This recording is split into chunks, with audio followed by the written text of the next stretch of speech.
Naam, tunaendelea sasa na tutakuwa na mjadala kama tulivyokutangazia kwenye mitandao yetu ya kijamii kwamba leo tunakukutanisha na mmoja kati ya wanasiasa ambaye hivi karibuni amekuwa miongoni mwa wanasiasa wa mwanzo kutia nia ya ofisi namba 1 ya taifa letu, kwa maana ya ofisi ya Rais wa Jamhuri ya Muungano wa Tanzania. Ni miongoni mwa wanasiasa ambao wanaitaka ofisi hiyo, wanataka kuliongoza taifa hili.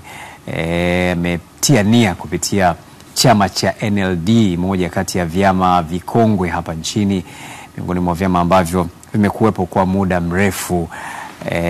Na tutaangazia safari yake ya kisiasa, sera zake, lakini nini ambacho pia chama chake cha NLD kinapanga kufanya kwa Watanzania, na kwa nini yeye anaona sasa ni muda sasa wa Tanzania kumpa nafasi ya kuongoza Jamhuri ya Muungano wa Tanzania.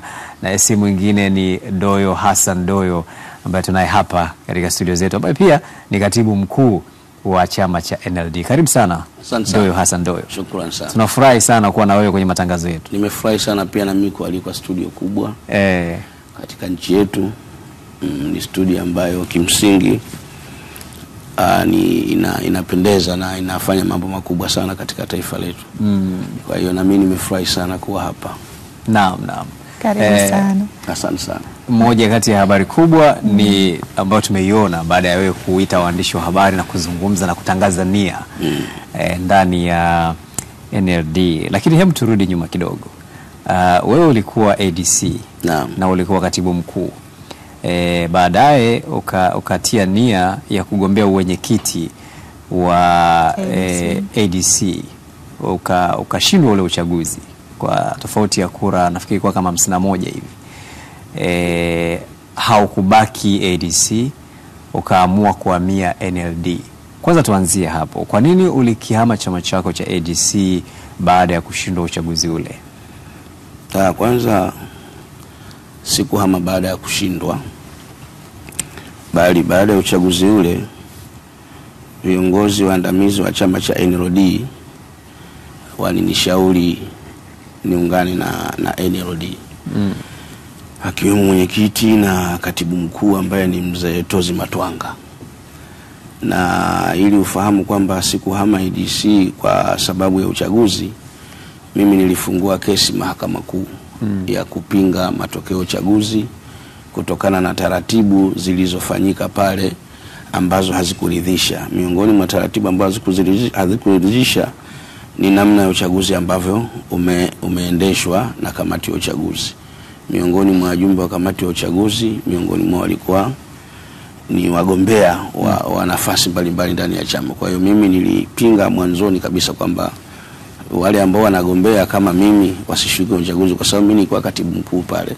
Lakini sikuhusika kabisa na masuala maandalizi ya uchaguzi. Wakati kikatiba katibu mkuu ndio mtendaji mkuu wa shughuli za chama na uchaguzi ni sehemu ya utendaji wa shughuli za chama. Lakini kwa sababu nilikuwa nagombea, mimi nikajiondoa kwenye shughuli za uendeshaji wa uchaguzi. Lakini baadhi ya wenzangu walibaki kwa nguvu kwa sababu wanazozijua wao. Kwa hiyo mimi nikawa ni sehemu ya malalamiko hayo ndani ya chama.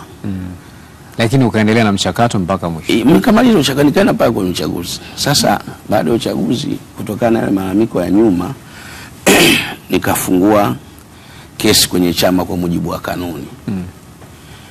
Nika appeal ndani ya chama, lakini kamati yetu ya rufaa haikuweza kunijibu ndani ya muda.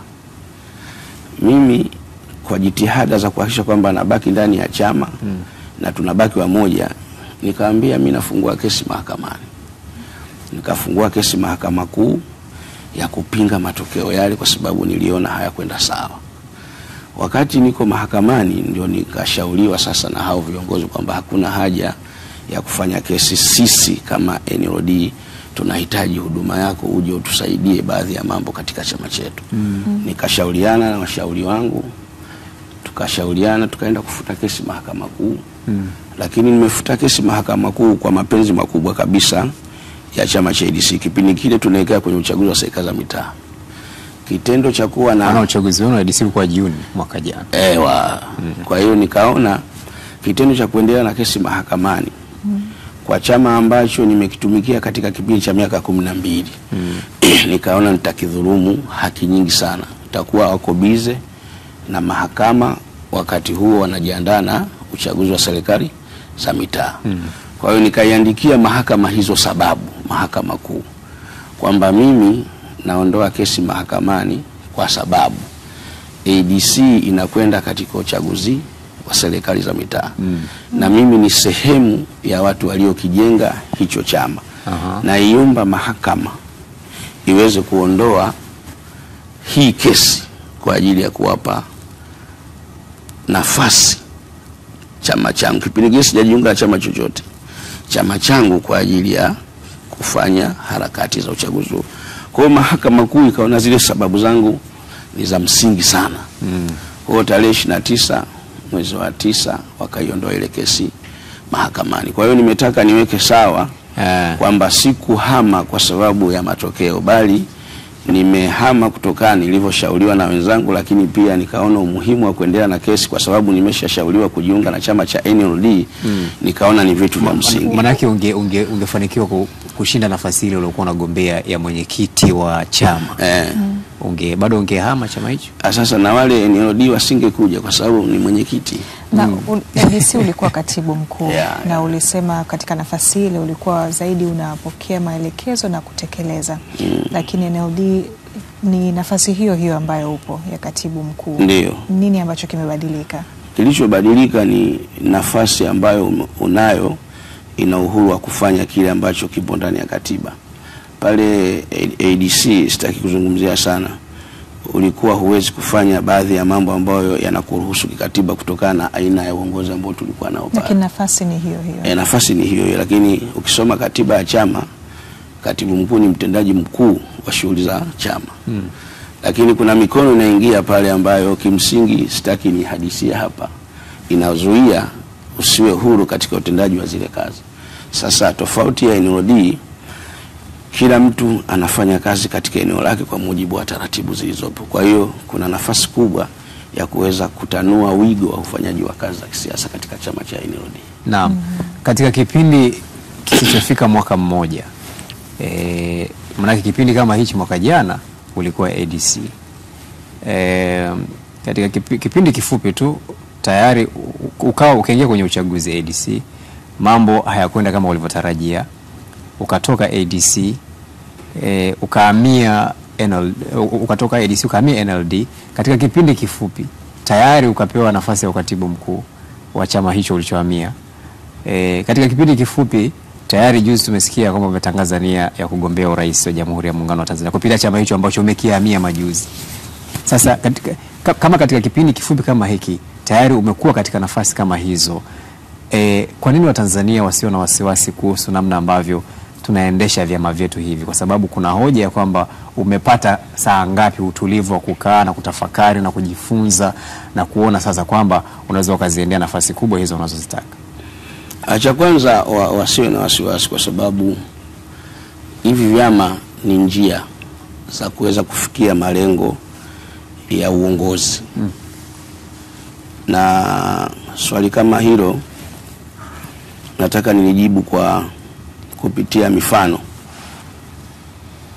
Mzee Ruasa alipotoka CCM na kuingia Chadema, bora mimi nina miezi 6. Yeye ilikuwa siku 8 9 tayari ni mgombea wa Chadema Ruasa.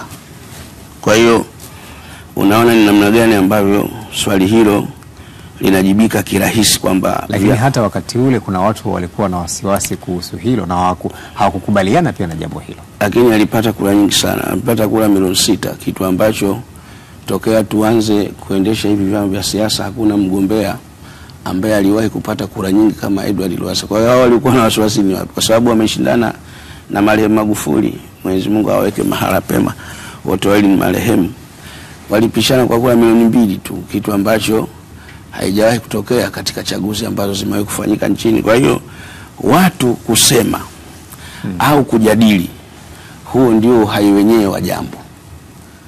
Na mimi nafurahi kama kuna baadhi ya watu wanahoji muda niliotoka ADC kuja NLD wanakuwa na wasiwasi kwa namna ambavyo sijawahi kupata utulivu ndani ya chama. Hivi vyama, nikupeni taarifa, wakati tunaendesha vyama vya siasa huwa maandiko ya hivyo vyama vyote 19 viko kichwani.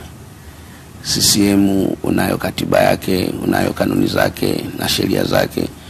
Chadema unajua mlengo wake, ACT, NLD. Kwa maana gani? Huwezi kuwa kiongozi wa kisiasa hujui falsafa za vyama vingine vya siasa, utakuwa sio kiongozi. Kwa hiyo swala la utulivu halipo, kwa sababu unaingia kwenye jambo ambalo ni mtu kama ni mfano wa wavuvi wanaovua na vile viboti vidogo na anayevua na meli kubwa, wote wanashinda baharini. Wote wanashinda. Kwa hiyo unaponikuta kwenye meli kubwa naenda deep sea, huwezi kuniuliza kwamba Doyo, mbona umetoka kwenye kale kaboti ka hivi sasa huko? Nakwambia nataka niweze kufika deep sea kwa haraka, kwa sababu haka mawimbi yake ukipigwa unahama kwanza, lakini hii meli kubwa hata upigwe na wimbi kubwa unachacha mbuga. Kwa sasa hivi uko kwenye meli kubwa. Ndio tafasiri hiyo. Sasa kwa hiyo ile sisi huwa tujibu moja kwa moja. Tunatumia vitu ambavyo mtu akisikiza anajua huyu kajibu. Sababu ndio utaratibu wa siasa. Huwezi kusema ADC ni kachama kadogo au chade hivyo. Huwezi kusema kama una akili timamu. Lakini chama ambacho unakizungumzia hivyo ni chama ambacho kimetengeneza viongozi wakubwa, kina sura kubwa. Kwa tunazungumzia watu kama kina Hamad Rashid Mohamed, tunazungumzia watu kama kina Queen Cuthbert Sendiga ambao walikuwa mgombea wa kilichokuwa chama chako na sasa hivi ni mkuu wa mkoa. Chama ambacho kimetoa viongozi kama hao, unawezaje kukusema kama ni kamtumbwi kadogo? Mimi mwenyewe ni sehemu ya kuwatengeneza hawa watu, kwa sababu wakati hawa wanapata nafasi kubwa serikalini, mimi ndio katibu mkuu. Kwa hiyo mimi ndio najua injini ya hiyo mashine. Haona wataja kuanzia ujazaji wa fomu, wadhamini wa chama, mkutano mkuu wa kuwateua, mimi ndio nimeandaa. Mimi ni katibu mkuu kwenye kile chama miaka 10. Kwa hiyo kama hizo sifa unazielezea kwenye jamii ya Watanzania, basi mwenye hizo sifa ni mimi niliyekaa hapa. Ndio mawatengeneza hao. Kwa sababu wakati Hamad anakuwa waziri Zanzibar, mimi ni katibu mkuu. Kwa na yeye pia umemtengeneza. Hamad yeye ni genius, yeye ni senior. Yeye tumemkuta kwenye game. Tunazungumzia ADC. ADC mimi ni mwanachama namba 1 wa kuianzisha na kadi langu lilikuwa namba 2. Baada ya Hamad Rashid kutoka CUF kujiunga, tukamkabidhi kadi namba 1. Lakini kadi namba 2 amechukua nani? Doyo Hassan Doyo. Maana yake ni kwamba asingekuwepo Mheshimiwa Hamad kwa kumpa ile heshima, mimi ningekuwa na kadi namba 1 la ADC.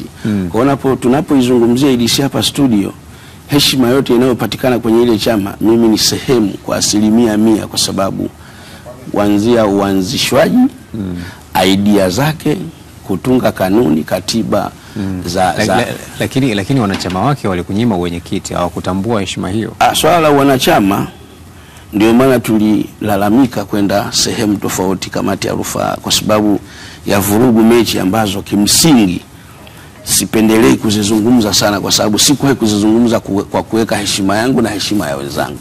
Lakini kama anafungulia kusema hapa, naibua mjadala mpya kwa wenzangu, kwa sababu nimewastiri kwa namna ambavyo tumeendesha mambo yetu, na nimetumia falsafa ya kuwastiri kwa sababu unapotoka kwenye chama ambacho umekitengeneza halafu unakwenda kukibagaza kwa watu, maana yake huna nidhamu. Ndio maana hamkusikia kelele baada ya uchaguzi ule namna ya kuwazungumzia wenzangu ambao wako kwenye chama, kwa sababu ya kuweka heshima. Ndio. Na mimi ni mtu wa kuweka heshima ya wenzangu.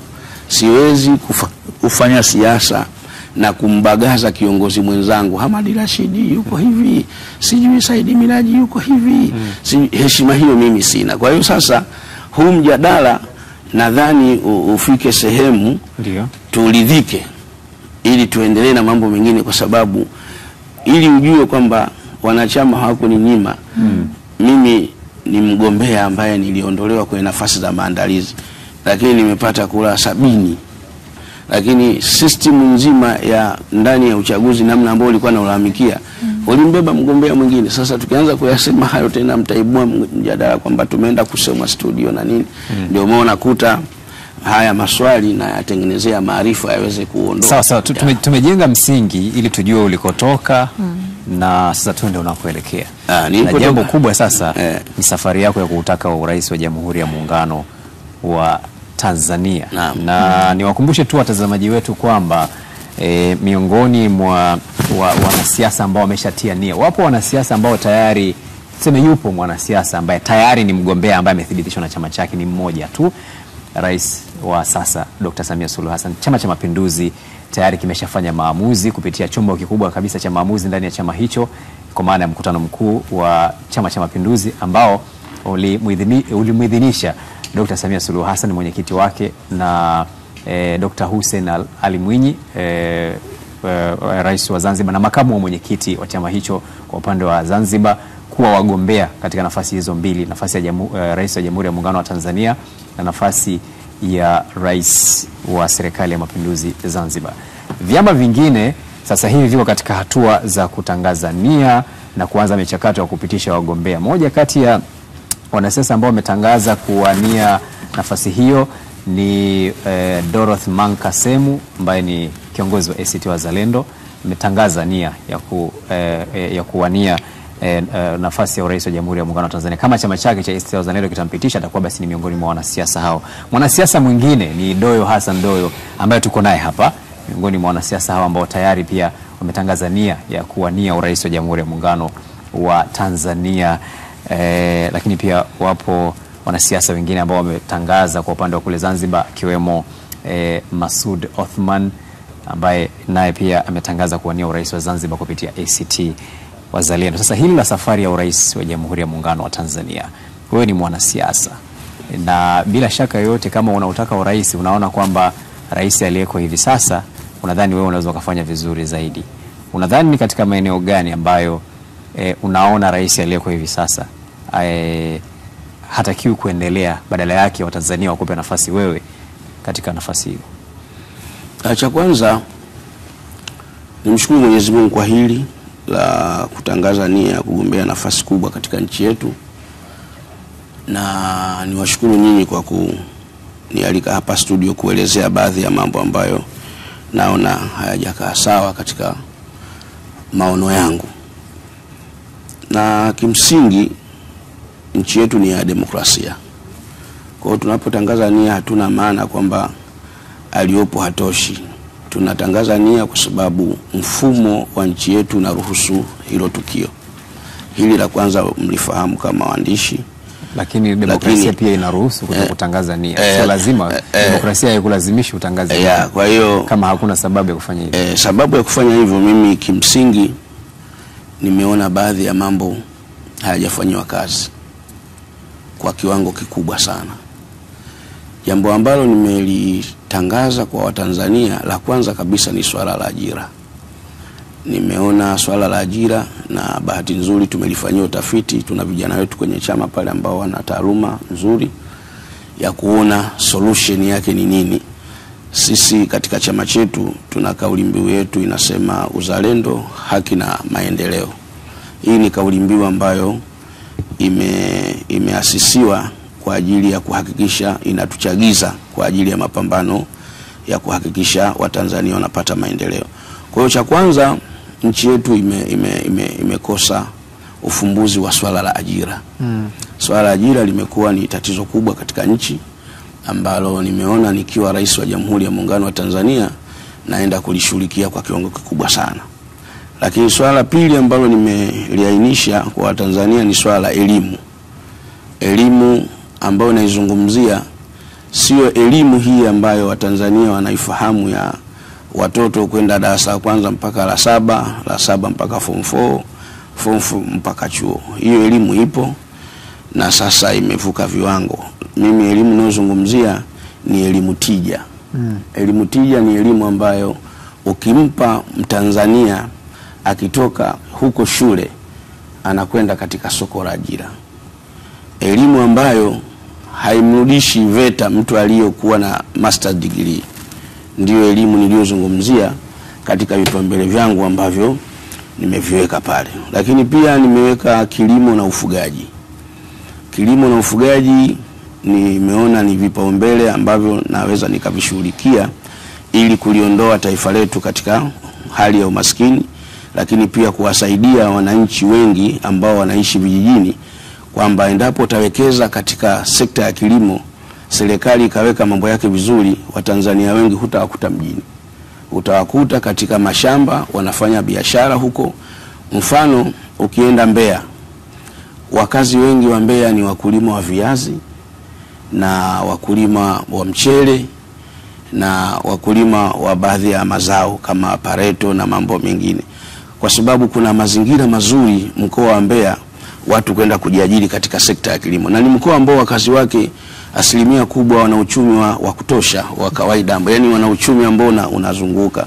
Kwa hiyo tumeona kwenye kilimo pale tukaweke nguvu, lakini kwenye ufugaji pia tuweze kuweka nguvu ili kuweza kutumia mazao ya ufugaji kwa ajili ya uzalishaji mali, lakini pia kwa ajili ya kuongeza ajira kwa vijana wetu. Lakini pia nimeainisha swala la rasilimali za maji. Nchi yetu mpaka leo hatujawahi kula samaki ambaye analingana na mimi. Sana sana alitokea samaki mmoja kule Kilwa, akaja ufukweni watu wakawa wanamkatakata. Samaki zote zile ziko ndani ya bahari yetu, lakini hatuna meli ambazo zinaweza zikavua masamaki yale makubwa zaidi ya meli za kigeni. Kwa hiyo nikaona kwamba rasilimali ya maji inaweza ikachangia pato kubwa katika taifa letu kama tutawekeza nguvu na kuweka uwekezaji mkubwa katika masuala ya uvuvi wa baharini. Lakini pia katika vipaumbele vyangu nimewaambia Watanzania wakati natangaza nia, ninakwenda kuziba mianya ya ukwepaji wa kodi na kupambana na rushwa. Hili swala tumelisoma kwenye vitabu vya mkaguzi mkuu wa hesabu za serikali, kwamba taasisi zetu nyingi kuna ukwepaji mkubwa wa kodi na kuna mianya mikubwa ya rushwa, na halmashauri nyingi zimetuhumiwa hivyo, lakini taasisi za fedha pia zimeingizwa katika utaratibu. Ukisoma taarifa ya mkaguzi mkuu wa hesabu za serikali utaona taarifa hiyo. Kwa hiyo hili halihitaji kuulizana maswali. Ukiingia kwenye tovuti ya mkaguzi mkuu wa hesabu za serikali utakuta tatizo la ukwepaji wa kodi na mianya ya rushwa limeshika kasi kubwa na limetolewa ufafanuzi mkubwa kwenye vile vitabu, na wabunge wengi wamepiga kelele, mpaka Msukuma akasema, wenzetu wasomi mnaenda kusomea ili mtuibie bungeni, sio kwamba ni taarifa za mtaani. Kwa maana taarifa hizi zimekwenda mpaka kujadiliwa bungeni. Chama chetu tumeona tuje na kipaumbele hiki cha kuziba mianya ya rushwa na ukwepaji wa kodi. Lakini pia tumekuja na kipaumbele cha kujenga taifa la walipa kodi katika kiwango kinachostahili. Labda ueleze kwa muhtasari yaliyobakia ili tuendelee. Yaliyobakia ukiona nazungumza hivi ili Watanzania wajue ile sababu ulioniuliza. Yani natakaje urais wa nchi hii. Haya hapa ndio ambayo yatasababisha sasa mtu akisikia Doe yuko Mbeya anakwenda kuhutubia ajue huyu anayekuja amebeba ni. Nafikiri ndio dhamira ya swala la kuja hapa, kwa sababu huwezi kutaka urais wa nchi halafu unasema tu Samia must go. Why? Yani anaondoka ili iweje? Unataka kwenda kumuondoa Samia, una vitu ambavyo kimsingi mwananchi akivisikiliza anajua kabisa rais ajaye ana vitu vya msingi. Kwa hiyo ambavyo wewe unavyo, ambavyo mimi sasa ninavyo. Kwa hiyo nikivielezea kwa muktasari tunaweza tukakosa pia ile maana ya mimi kufika hapa studio. Kwa hiyo tungevumilia haka muda ili niweze kuvimaliza. Na basi unaona unamalizia. Na yeye namalizia. Kwa hiyo tunakwenda kujenga taifa la walipa kodi. Ukiangalia takwimu za walipa kodi Tanzania ni wachache sana, na hizo ni taarifa ambazo zinatoka katika majarida ya serikali. Kwa hiyo tunakwenda kuhakikisha tunatoa elimu ili Watanzania wapende kulipa kodi, kwa sababu unapolipa kodi ndio unapata nguvu ya kulijenga taifa, kujenga vituo vya afya, kujenga barabara, kujenga vitu vingi ambavyo vinahusiana na fedha. Lakini Watanzania wengi hawalipi kodi. Tunadhani elimu ya mlipa kodi haijawafikia vizuri, lakini pia hawajahamasishwa vya kutosha. Kwa hiyo nikienda kuwa rais wa nchi hii tunakwenda kuhakikisha Watanzania wanalipa kodi katika kiwango kinachostahili. Pamoja na kwamba kamishna wa TRA juzi ametoa taarifa yenye tija kwamba katika kipindi cha miaka 4 kodi imekusanywa kutosha. Mimi nitoe pongezi kwa kamishna kwa kazi kubwa ambayo ameifanya. Ndugu yangu Mkenda namfahamu, ni kaka yangu, amefanya kazi kubwa sana ya kuhakikisha kwamba kodi lakini wanaolipa ni kidogo, ni mashirika machache, ni watu wachache. Kwa hiyo watu wachache wanawabeba watu wengi katika kuendesha taifa letu.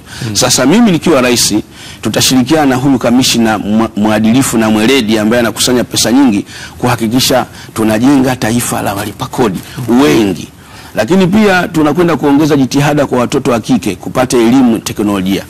Ukiingia kwenye mitandao ya kijamii, lakini ukifanya tafiti, watoto wa kike wameachwa sana katika teknolojia.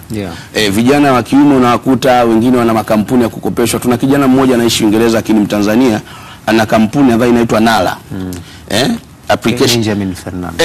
Yule ni kijana wa Kitanzania, lakini mtafute binti wa kike katika level ile. Lakini hapa Tanzania tuna vijana kama kina Millard Ayo, wameanza muda mrefu kwenye jitihada za mambo ya mtandao na mambo ya nini, wanaishi, lakini watoto wa kike wako nyuma sana. Sasa NLD tukaona lazima mtoto wa kike tumpe upendeleo maalum wa kuweza kupata hizi taaluma za elimu ya teknolojia ili aweze kuingia katika soko la ajira. Lakini pia tutakwenda kuimarisha muungano. Ukiona sasa hivi kuko kimya, muungano hausemwi. Rais wetu wa Jamhuri ya Muungano wa Tanzania ametokea Kizimkazi. Rais wetu wa Zanzibar ametokea jimbo la Lahaleo Zanzibar. Ndio maana kwa hani Zanzibar, ndio maana husikii, lakini bado kuna matatizo ya kero za muungano. Sasa miongoni mwa vitu ambavyo tutakwenda kuviimarisha ni kuondoa kero za muungano ama kuzipunguza katika kiwango kubwa. Lakini lingine ni kuimarisha sekta binafsi ili kukuza na kuongeza utendaji wa shughuli za kiserikali na kijamii. Hii maana yake ni kwamba tunakwenda kuitua mzigo serikali. Unapokwenda kuweka fursa za taasisi binafsi ziweze kufanya kazi vizuri, ziweze kushirikiana na serikali, hata serikali yako ambayo unakwenda kuiendesha ni serikali ambayo inapata unafuu, kwa sababu sekta binafsi zinakuondolea matatizo ya ajira, zinakuondolea matatizo mbalimbali ya kijamii. Huko mitaani sekta binafsi inakwenda kufanya kazi vizuri. Hii inakwenda kukuondolea ugumu wa kuiendesha serikali na kuziwezesha sekta binafsi ili ziweze kuwa na mchango mkubwa katika taifa. Na la mwisho ni kuhakikisha kwamba tunakwenda kuwekeza maarifa katika teknolojia ya uchimbaji wa madini. Wenzetu nchi kama za Thailand zinachimba kwenye ardhi ya kawaida, zinapata dhahabu kutokana na mitambo iliyopo sasa ya kijiolojia. Ndio sasa sisi hata smelter hatuna ya kuweza kuchakata hii miamba ya dhahabu ambayo tuko nayo.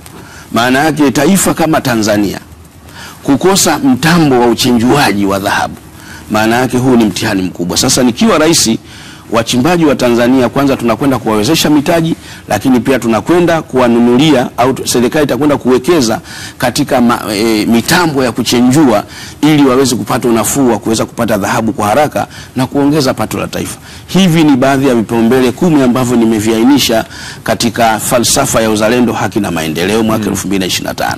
Na huenda ikawa ni kauli mbiu yako utakayotembea nayo. Na hii ni kauli mbiu utakayotembea nayo, uzalendo, haki na maendeleo. Kwa sababu unapokuwa mzalendo huwezi kuruhusu watu waibe fedha halafu hachukuliwe hatua. Lakini mambo uliyoyataja itaonekana yamefanyika kwa kiasi kikubwa. Kwa mfano swala la watoto wa kike kwenye teknolojia, tuna program mbalimbali, kwa mfano Samia Scholarship na ujenzi wa shule za sayansi na teknolojia katika nchi yetu mahususi kwa ajili ya watoto wa kike. Hilo huoni kama linafanyika kwa mfano? Mimi hatukufanya utafiti kwa sababu ya shule zilizojengwa mwaka jana. Sisi tumefanya utafiti kwa ajili ya kwenda kuikomboa nchi.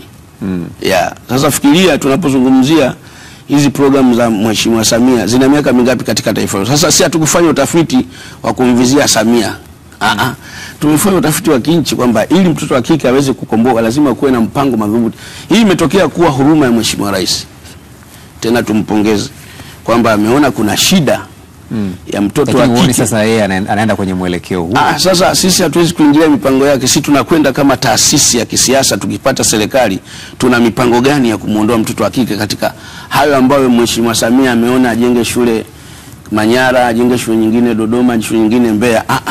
Sisi tunakwenda kama serikali sasa kuhakikisha kwamba tunamuondoa mtoto wa kike kwenye tatizo hilo ambalo sasa Mheshimiwa Samia ameliona, ndio maana amekuja nalo. Sisi tunakwenda kuzungumza kama nchi kwenda kutatua tatizo la mtoto wa kike katika elimu ya teknolojia. Lakini hapo umesema unampongeza, manake mnaona kama anakwenda kwenye mwelekeo sahihi. Kwa nini msiwe miongoni mwa wale ambao wanamuunga mkono? Kwa miaka 62 wanachelewa.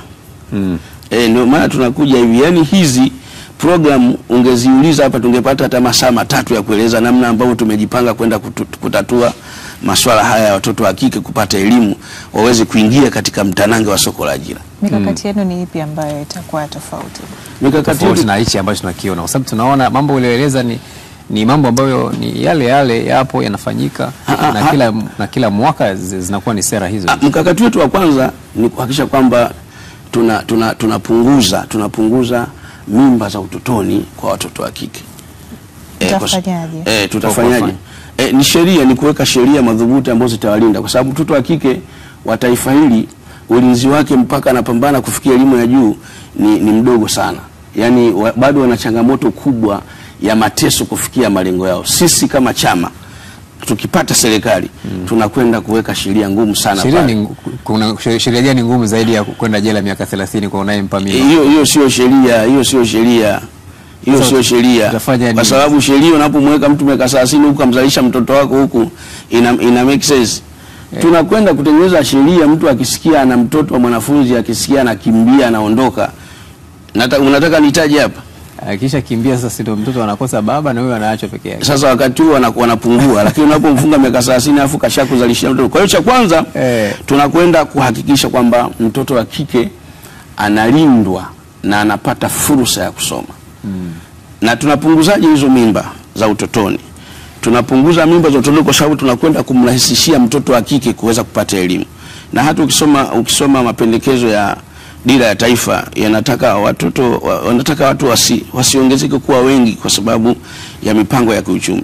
Ili watoto wasizae lazima tuwarefushie muda wa kusoma watoto wa kike. Muda wa kusoma uwe mkubwa. Yaani wasiishie karibu. Kwa sababu mtoto wa kike akisoma kaisha form 4 alafu tayari kazi ya kwanza ni kuja kuzaa huku mtaani. Lakini utakapomwekea mazingira mazuri, anatoboa form 4, anatoboa 5, anatoboa 6, anakwenda chuo pale, anakwenda kupiga miaka 3. Ndio. Alafu mnamtengenezea mazingira ya kwenda kuchukua masters. Miaka yake unajua ni ngapi hapo? Aingie na miaka 6 mpaka hapo ana miaka zaidi ya 25.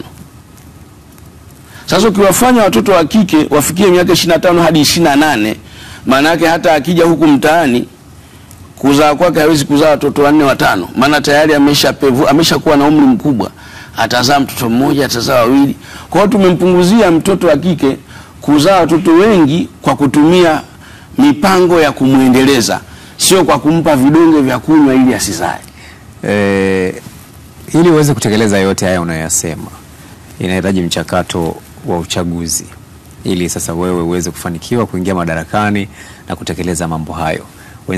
Baadhi ya wenzenu katika upinzani wanaonekana kutokuwa na imani na mifumo ya uchaguzi, na wamekuwa wakisema mara kadhaa kwamba hawaoni wakipata chochote ikiwa wataingia kwenye uchaguzi kwa mazingira yaliyopo hivi sasa. Wewe unaamini kwa mazingira yaliyopo hivi sasa na mifumo hii NLD inaweza kuitoa CCM madarakani? Kwanza mwanasiasa utakiwa muoga. Ule ni uoga ule. Sababu unatabiri vipi kitu kinachokuja mbele? Wanaangalia kile wanasheria wanaita precedents, yani matukio yaliyotokea. Sasa wanawafanya sasa waone kwamba huu ndio muendelezo. Kwa maana ya kwamba chaguzi kadhaa zilizopita wanasema kwamba mazingira yake yamekuwa yana changamoto nyingi. Kwa hiyo wanaona kwamba hata huu unaofuata utakuwa hivyo hivyo. Kwa sisi NLD, sheria zilizopo kwetu zina unafuu mkubwa sana kwa tofauti na sheria zilizoko nyuma. Hivyo vyama ambavyo huko vitaja vilipata wabunge zaidi ya 30 wa kuchaguliwa katika chaguzi mbaya zaidi ya hizi, sheria mbaya zaidi ya hizi ambazo zinazungumzwa sasa. Na wakiwa katika bunge hawajawahi kuweka misimamo mizito kama hii walivyokuwa nje ya bunge, kwa sababu nchi hii inaongozwa na taratibu za kisheria. Swala la kufanya amendment ni swala la bunge, sio swala la mtaani. walipokuwa bungeni, na bahati nzuri, samahani kwa kumtaja Mheshimiwa Mbowe, alikuwa kiongozi wa kambi ya upinzani, na mtaja yeye tu kwa sababu ya nia njema. Ajenda hii ingewekwa pale, halafu Mtitu kawa pale kwenye chombo cha kutunga sheria, ningeona kwamba kuna nia njema ya kubadilisha sheria. Huwezi kuja kuzungumzia nje swali linalohusu bunge, swali linalohusu sheria, huku hakuna anayebadilisha sheria. Lakini kuna wasiwasi ambao mimi naupata. Sasa hizi tujalie CCM na serikali wakakubaliana na hoja zinazozalishwa mtaani. Bunge lile ni la vyama vingi, lakini lina wabunge wachache sana wa upinzani. Kuna wale 19 ambao wanaitwa COVID wale. Kitu ambacho mimi lile jina linaniuma sana, kwa sababu mule wabunge mna marafiki zangu, kuna na sio lazima sawa, basi kuna wabunge wale 19 ambao wanadhalilishwa kule bungeni. Kuna mbunge wa Nkasi na kuna wabunge watatu sio ACT Wazalendo, wakafu wawili kule Mtwara na kule Zanzibar. Alafu tayari maana yake wabunge upinzani mule hawafiki 30.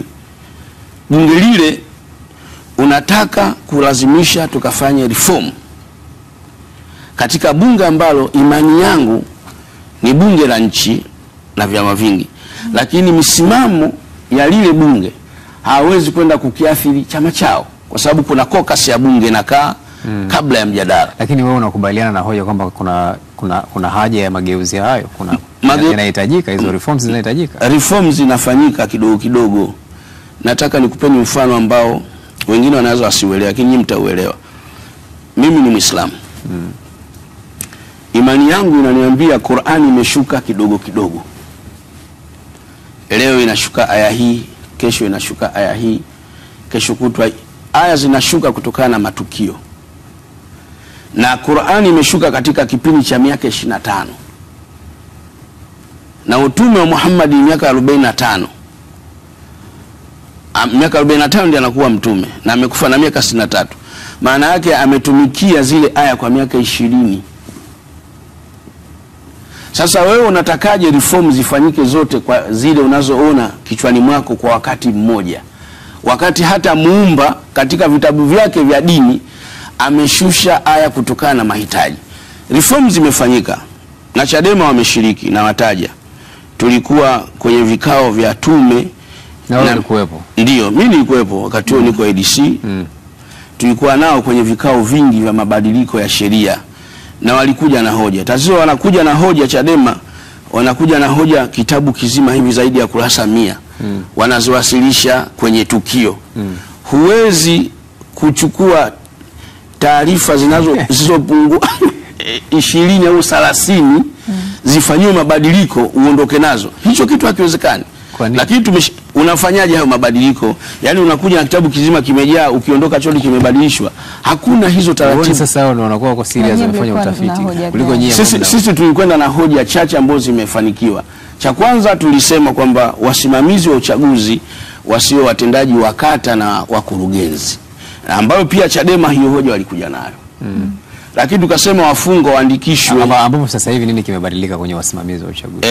Sasa hivi kilichobadilika kwenye wasimamizi wa uchaguzi, wakurugenzi wa halmashauri. Wao wamesema watendaji wa kata. Ndio ilikuwa nakuja watendaji wa kata, na kwa sababu bado wasimamizi wa uchaguzi ni waajiriwa wa serikali. Unafikiri unataka wasimamizi wa uchaguzi watoke eneo gani? Yani hoja ya wenzenu wa upinzani hao ambao wanataka mageuzi, wanataka wasimamizi wa uchaguzi wa waajiriwa wa tume ya uchaguzi. Wao waajiriwa wa tume ya uchaguzi. Si michakato, lakini mchakato wa kwanza ambao tumewasilisha wote kama wapinzani, wasimamizi wa uchaguzi wasio wakurugenzi, tumefanikiwa. Lakini kulikuwa na kelele kwamba waziri mkuu alipita bila kupingwa, na sheria inasema waziri mkuu atateuliwa katika wabunge waliopata kura nyingi. Hili likoje? Sheria hii ambayo imefanywa mabadiliko ya uchaguzi inasema kwamba kutakuwa hakuna mgombea atakayepita bila ya kupingwa. Kwa hiyo mgombea hata yuko peke yake lazima awekwe mgombea, lazima ipigwe kura ya ndio au ya hapana. Na sheria ya uchaguzi inasema wazi, endapo mgombea atakosa 50% ya kura za ndio, basi uchaguzi unarudiwa. Hizi ni reform ambazo tulizipeleka. Na nyinyi mlikuwa mna hoja gani kuhusu kuenguliwa kwa wagombea? Kuenguliwa kwa wagombea? tulikuwa na hoja ambayo haifai kuenguliwa kwa wagombea serikali za mtaa.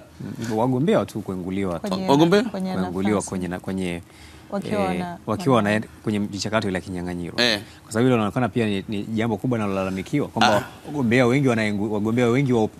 wagombea wenu wengi wa upinzani wanaenguliwa. Ni kweli, ni kufika kwenye tanduku la kuna taratibu za mapingamizi yanawekwa kwa kukosea taarifa mbalimbali. Kwa nyie pia hoja ya kuenguliwa kwa wagombea ilifanywa kazi. Na mnaridhika?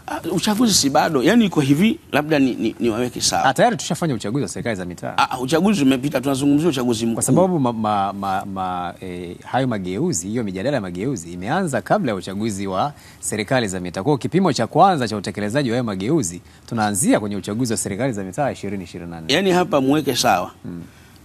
Katika swali la kwanza lilioibua huu mjadala ilikuwa ni namna ambavyo naamini vipi sheria zilizopo kwenda kupata urais. Sasa unaponipeleka kwenye serikali za mitaa, maana yake sisi tumekuuliza mifumo ya uchaguzi. Maana yake sikuelewi, kwa sababu mfumo ambao unauzungumzia ni huu ambao mimi nataka ukanipe urais. Lakini ndio huu ambao umetumika katika uchaguzi. Sio huo. Hizi ni sheria mbili tofauti. Hizi ni sheria mbili. Kumbe tu hizo ni sheria mbili. Lakini unaamini kwamba uchaguzi wa serikali za mitaa unajenga msingi wa uchaguzi mkuu? Unajengaje wakati unatawaliwa na sheria nyingine? Hawaamini kwamba unatoa taswira.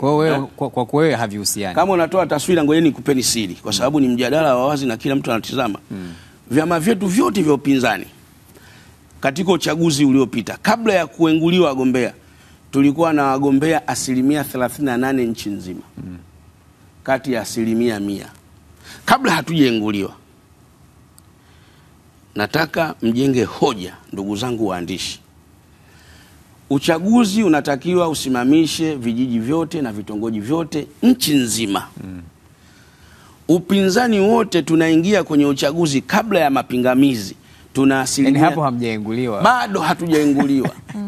Hii ni siri sasa nakupeni ili maswali yenu sasa muone mnayapelekaje. Ambao sasa ni siri unayotupa ni ya udhaifu wa upinzani. Sasa mimi sijatajwa udhaifu. Tuendelee. Sasa 38% ya wagombea nchi nzima kwa vyama 18 ukiacha CCM.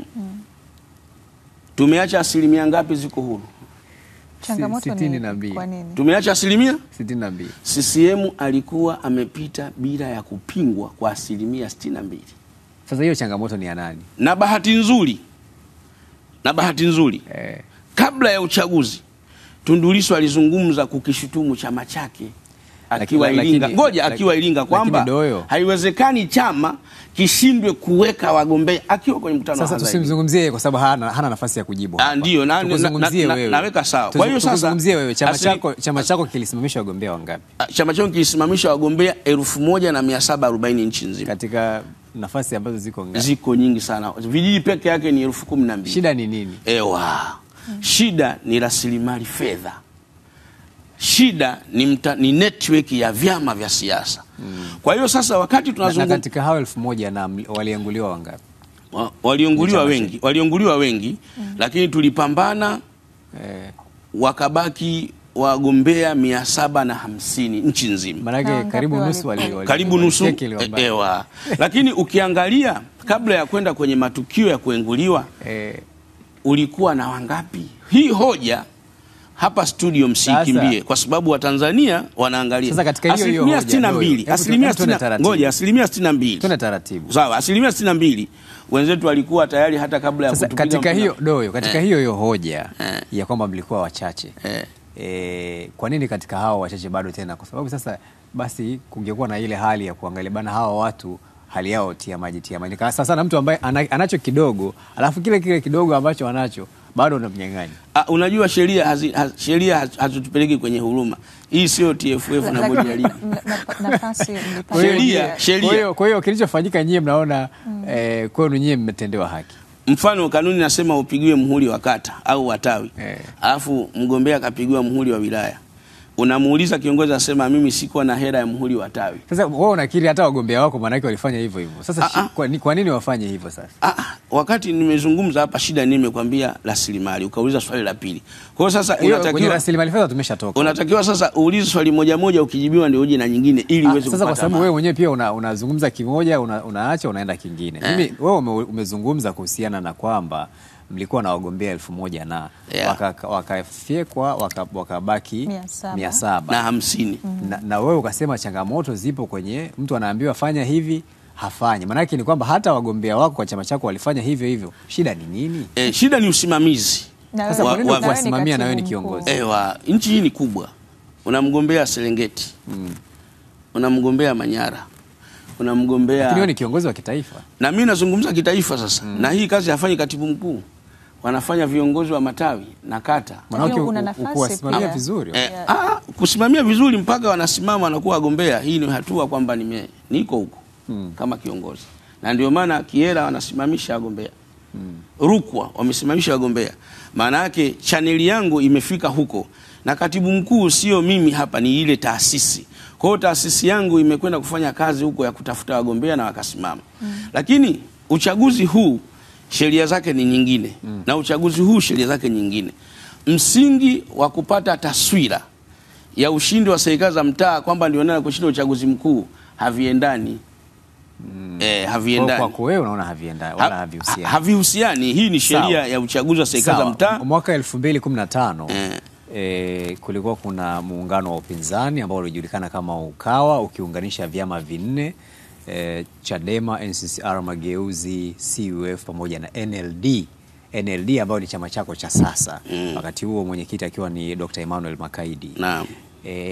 Sasa hivi tukikusikiliza hapa unaonekana wapinzani wenzako wako wanapita kule, wewe unapita huku.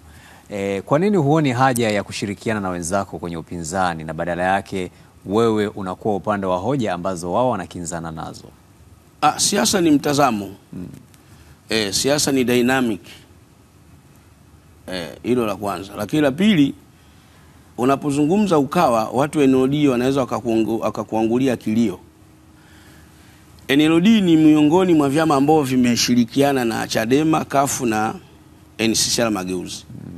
Na katika makubaliano ambao mikataba iko pale ofisini walikuwa wamekubaliana kuunda serikali ya umoja wa kitaifa endapo watafanikiwa kushika dola chini ya marehemu Lowassa. Lakini wanakwendaje kwenye uchaguzi? Wanakwenda kwa kuachiana majimbo, kata, ili kuwe na uwiano katika huo muundo wa serikali. Kilichotokea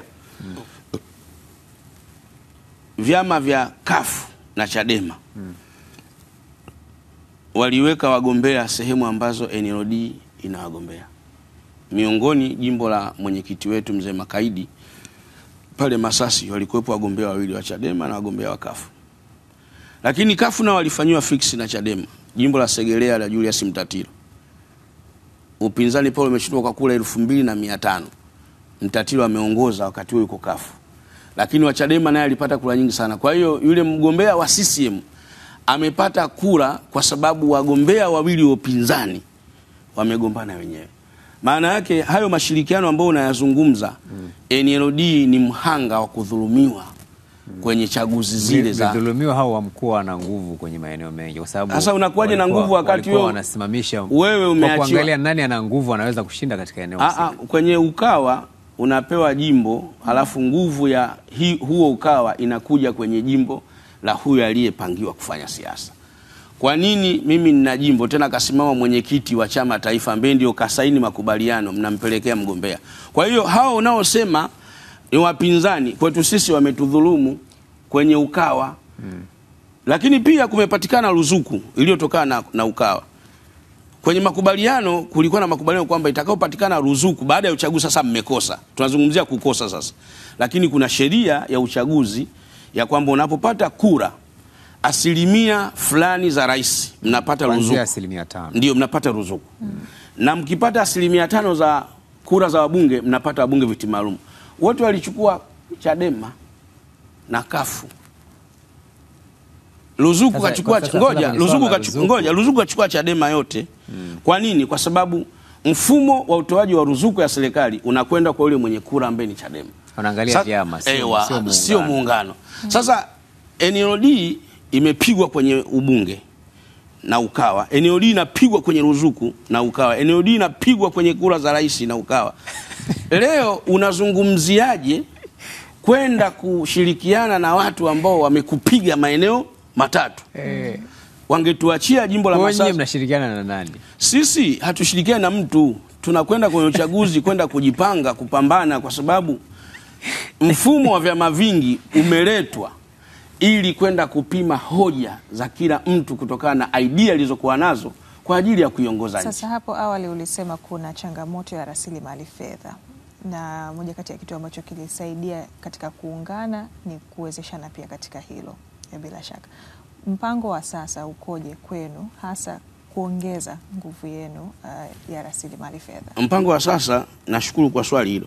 Kwanza tumeandaa forum ya kuweza kuchangisha, kwa sababu fedha za uchaguzi zinatakiwa zifahamike zinatoka wapi, na tutalonji muda sio mrefu katika moja ya hoteli kubwa hapa Dar es Salaam.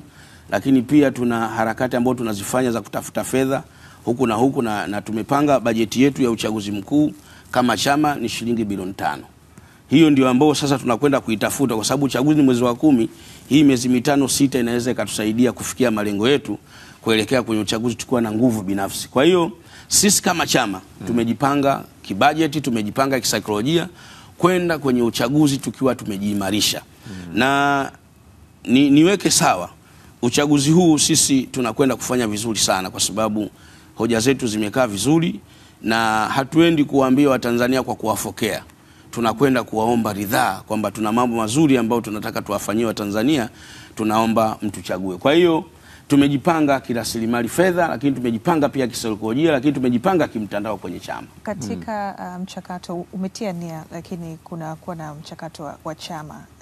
Ni lini mchakato wenu utapitisha rasmi sasa, ama mpango ukoje, ama hakutakuwa na mwingine pia ambaye atatia nia? Kwanza hatujazuia mtu kutia nia, na nitoe taarifa kwa mpaka sasa uko peke yako. Mpaka sasa niko peke yangu. Tumetoa taarifa kwa umma kwamba wanawake waje wachukue fomu bure bila malipo. Fomu ya chama ni 200,000 kwa mwanaume, kwa mwanamke tumetoa achukue bure. Kwa nini sasa?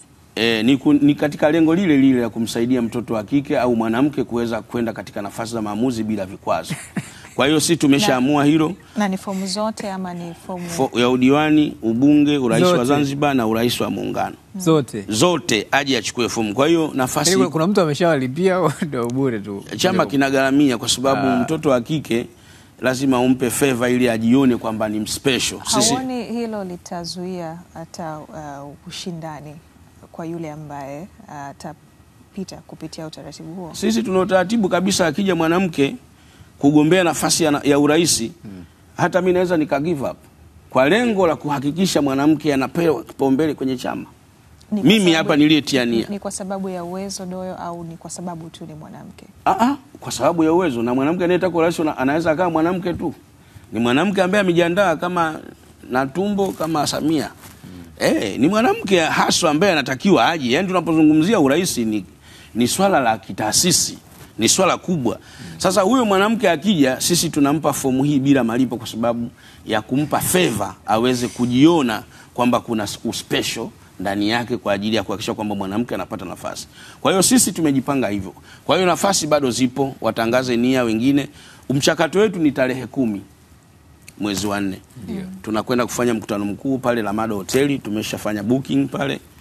Tunawakaribisha siku hiyo, mfike muone. Kama nitakuwa mwenyewe, muda utakuwa mchache wa mambo. Kama tutakuwa wengi, mtashuhudia kitakachoendelea. Kwa mwenyewe shughuli asubuhi kabisa imeisha. Mapema tu saa 3:30 saa 4 watu wanaondoka pale. Kwa hiyo mchakato wetu chama ni tarehe 10. Tutakuwa na vikao vya kikatiba. Tarehe 8 tutakuwa na kamati kuu. Tarehe 9 tutakuwa na halmashauri kuu, na tarehe 10 tutakuwa na mkutano mkuu. Kwa hiyo ndio ratiba ya mchakato wa kumpata mgombea urais kupitia chama chetu cha National League for Democracy. Asante sana Doyo, na tunapokamilisha ujumbe wako kwa wafuatiliaji na Watanzania kwa ujumla. Ujumbe wangu kwa wafuatiliaji ni kwamba Watanzania wasidanganyike na amani iliyopo, kwamba hii ni bahati mbaya. Amani hii imelindwa, na ndio maana ipo, na mtu anapoona sehemu pametulia anaweza kahisi ndivyo vilivyo, lakini kuna gharama kubwa ya kuhakikisha kwamba amani hii inawepo. Wawapuuze wanasiasa ambao wanatamka maneno ambayo yanaashiria uvunjifu wa amani.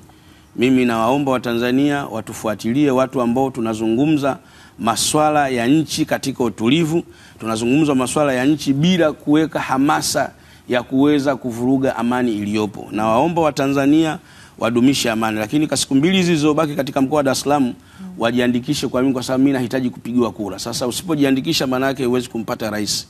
Mimi nahitaji kuwa rais, nahitaji wapiga kura, na Watanzania wahifadhi shahada zao na waje wanipigie kura kwa sababu nahitaji kuwa rais wa Jamhuri ya Muungano wa Tanzania. Asante sana. Tunakushukuru sana. Tunakutakia kila heri. Shukrani sana. Asante sana. Ni Doyo Hassan Doyo ambaye ni mtiania urais kupitia chama cha NLD, National League for Democracy, akizungumza nasi mahojiano maalum haya kuhusiana na kutiania kwake, lakini yeye pia ni katibu mkuu wa chama cha NLD. Tunakamilisha hivyo kwa sasa, na tunapokamilisha leo ikiwa ni Machi 25, tuangalie katika historia ya miaka ya nyuma.